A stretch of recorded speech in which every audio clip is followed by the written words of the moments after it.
Hallelujah. The Lord be with you. And with your spirit. A reading from the Holy Gospel according to Luke. At that time Jesus came to Jericho and intended to pass through the town. Now a man there named Zacchaeus, who was a chief tax collector and also a wealthy man, was seeking to see who Jesus was. But he could not see him because of the crowd, for he was short in stature. So he ran ahead and climbed a sycamore tree in order to see Jesus, who was about to pass that way. When he reached the place, Jesus looked up and said, "Zacchaeus, come down quickly, for today I must stay at your house." And he came down quickly and received him with joy.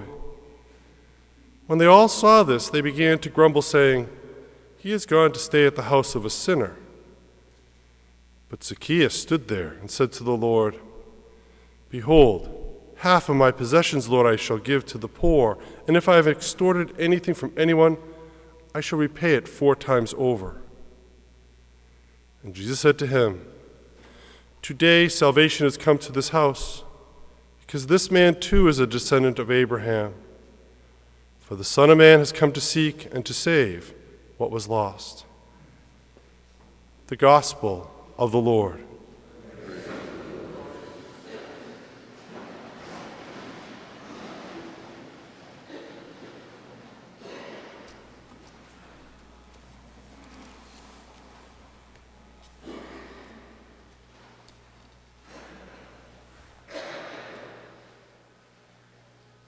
Somebody's car alarm.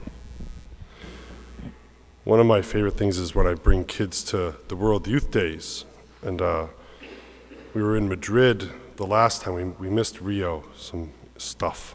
But in Madrid, we one of the things I try to do when I bring the kids to the World Youth Day, it's an experience of the universal church. And so they see, other Catholics from around the world, and it's such an eye-opening moment. And the teachings are so solid and so impressive. And to pray and to work together towards, building up the church, and we do service, and, it's really amazing.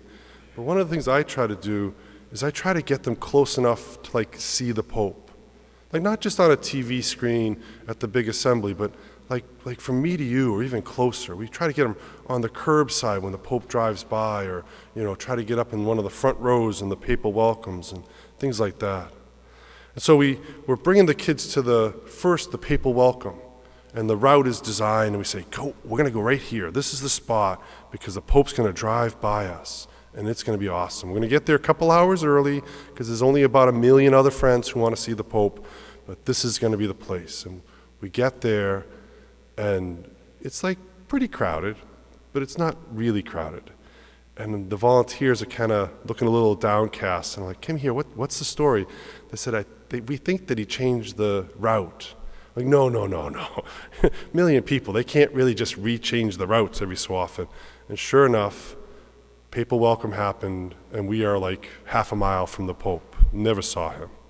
So I'm really bumming, because I'm thinking, how do I get my kids to see the Pope? And the only next one that we can really do well is the Stations of the Cross. So again, this is the place. We're going to go right here. They don't say that this is the route, but I really think he's going to come near here.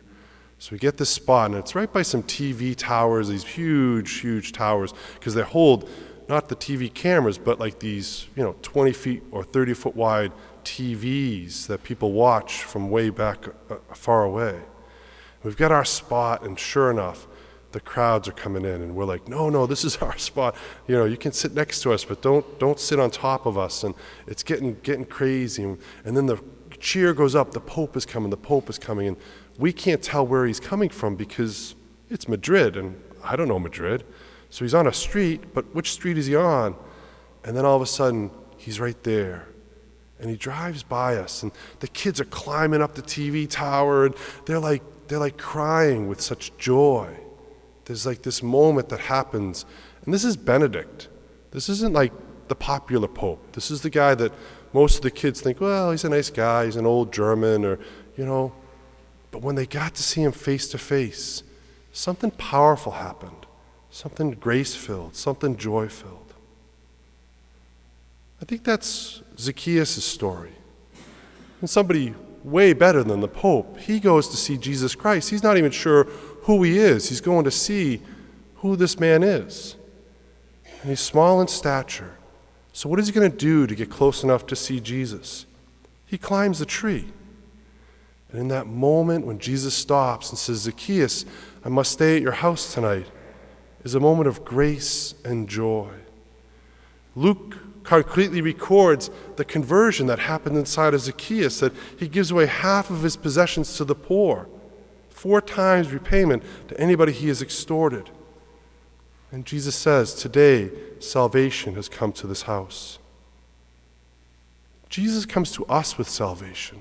He's in our midst. He's always around us. But it's not always easy to encounter him. I think sometimes we put up barriers, or in our own ways, we might be short in stature. Not by physical height, but by those things that crimp us down, by those things that blind us to the presence of Jesus. Maybe it's our possessions, and there's just so much stuff we can't see over them or past them to the joy of this humble, poor man. Maybe it's our pride. We're always right. We always know what the answer is, and so when we encounter the real truth, we can't see past ourselves. Maybe we're so set in our ways that nothing can change. We're not going to climb a tree or get out of our way. We're going to sit right here. Then Jesus wants to come to us. We'll let him come. And he passes by and we can't see him. In all these, it's ways of sin that blind us to the presence of Christ, that shorten our stature, that make us unable to see the Christ in our midst. What will we do? What will we climb?